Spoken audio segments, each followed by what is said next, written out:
నిజామాబాద్ జిల్లా కేంద్రంలోని ప్రభుత్వ ప్రాథమిక ఉన్నత పాఠశాలలో అవని ఫౌండేషన్ ఆధ్వర్యంలో విద్యా సామాగ్రిని ఎమ్మెల్యే డాక్టర్ మురళీ నాయక్ పంపిణీ చేశారు. ఈ సందర్భంగా ఎమ్మెల్యే మాట్లాడుతూ నిరుపేద విద్యార్థుల భవిష్యత్తుకు బాట వేయాలని దృఢ సంకల్పంతో పాఠ్యపుస్తకాలు తదితర విద్యా సామాగ్రిని అందజేసిన అవని ఫౌండేషన్ను అభినందించారు. విద్యతోనే నిరుపేదలు ఉన్నత స్థాయికి చేరుకోవచ్చని రాష్ట్ర ప్రభుత్వం నెలకొల్పనున్న ఇంటిగ్రేటెడ్ గురుకుల విద్యాలయాలలో నిరుపేద విద్యార్థులకు నాణ్యమైన విద్యను అందించనున్నామన్నారు.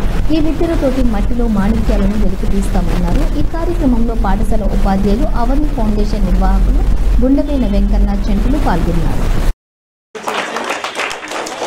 మన సంపాదన 5% మన పేద విద్యార్థుల గనుక వాళ్ళకు ఉపయోగపడే డ్రెస్సులు కావచ్చు, అలాగే వాళ్ళు చదువుకున్నటువంటి స్టేషనరీలు, పెన్ను, పెన్సిళ్ళు, బుక్స్ ఏదున్నా కూడా వాళ్ళకు సమకూర్చి నిజంగా కూడా 2 స్క్వేర్ ఆ మీల్ అంటే రోజుకు సరిపడా 2 పూట భోజనాలు కనుక తినలేని పరిస్థితుల్లో ఉన్న వాళ్ళు కూడా మనం కనుక కొంత ఆర్థికంగా సాయం చేసి లేకపోతే ఎక్కడన్నా ఫౌండేషన్ ద్వారా వాళ్ళకి అన్నదాన కార్యక్రమాలు పెట్టి నిరంతరం వాళ్ళ స్కూల్కి వచ్చి వాళ్ళ చదువును అభ్యసించి ఉన్నత పదవులు ఆశించాలని చెప్పేసి మనం కనుక కోరుకుంటే పేద విద్యార్థులు ఎంతోమంది ఉన్నారు, ఆణిముత్యాలు ఉన్నారు.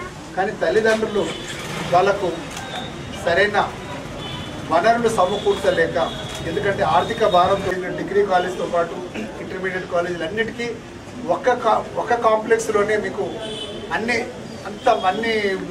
శాఖలకు అన్ని వర్గాలకు బీసీ